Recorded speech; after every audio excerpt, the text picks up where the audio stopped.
Hey League of Legends fans, it's SMC Matt here from Smite Club, going over a few changes that are coming up in the upcoming patch.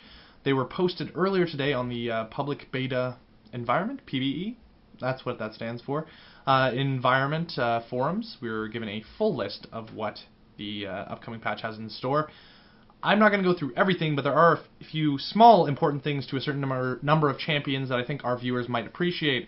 Like, let's start with Malphite, shall we? Grant Shield, his passive is now going to show a cooldown timer, like a lot of champions are going to be, this patch are going to get implementations of a cooldown timer. Unstoppable Force, his ultimate, will increase in range from a 300 base to a 325, so he's going to be able to knock up people a little bit more in that Unstoppable Force charge. He can no longer flash while using Unstoppable Force, which I've never really seen, but I can imagine would be pretty dumb in some situations, like you could kind of flash to the side or flash away. There's also a bug was fixed that I think a lot of people have been waiting for, in that Unstoppable Force would cast, it would seem to have hit, but it wouldn't cause any effect, and I think this was a little bit game-breaking for Malphite, because, you know, if that bug happened, he just wasn't effective in team fights. He would blow his ult, nothing would happen, and he'd be stranded in the middle of a enemy team with nothing to do. So I think Malphite players will be a little bit happy that these changes are finally getting implemented, and hopefully these bugs will be squashed once and for all. Next, big changes are coming to Olaf, and I always loved this champion, so I'm very happy to see he's going to get some love. His axe throw is going to increase in damage from base anyway, from 50 to 80, so he's going to get a significant buff. It's going to also, in its final level, going to increase from 210 base damage to 260. So all across the board, he's going to get more damage from that axe throw, and hopefully it will make it a little bit more viable for both snaring people, like sniping people from afar, and just doing early damage, which I think Olaf sorely needed.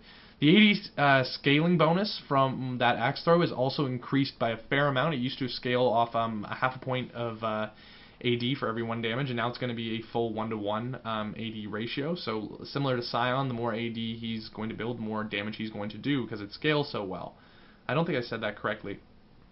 For every 1 AD he has, he will get 1 extra damage, as opposed to every what it was every 1 AD he had, he got a half point of damage. I think that's a little bit better. Forgive me. The cooldown reduction also is the cooldown rather is reduced from 10 seconds to 8, so it's going to cool down a little bit faster. And when he walks over his axe and picks it up, it's going to be lowered to a 4.5 second cooldown as opposed to 6. So he's going to be able to use that axe a whole lot more, and he's going to be rewarded for chasing after opponents and picking up that axe, reducing the cooldown even further. Ragnarok, his ultimate, now provides just a 30, 45, and 60 armor magic resist, as opposed to 20, 30, 40 flat damage reduction. They talked about this in the patch preview, just because they wanted, instead of Olaf having to build different types of resistances for different types of damage, they just wanted him to concentrate on just stacking health or stacking one type of resistance. So now that instead of his ultimate giving him a flat damage reduction, he's just not going to have to worry about building extra armor, building extra MR for specific to the situation. He's just going to get both right across the board with Ragnarok.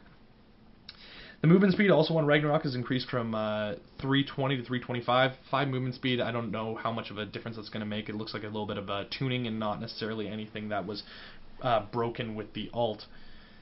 The last two things that I want to touch on: Madrid's Blood Razor attack damage increased from 30 to 40. I think this should return this item to a little viability again. Just it's kind of fallen out of use rather. I haven't really seen it in a lot of games, and I'm hoping to see it back, just because I really like the item. I really like shredding people with it. The last thing is small monster camps when you're in the jungle will restore 30 mana in addition to health, which is a big thing for early game junglers like Rammus, like Udyr, who are dependent on their mana and need it replenished. So instead of being so reliant on blue buff, I think a lot of champions will be able to farm the small creeps and get a little bit of mana back, even if it's only 30.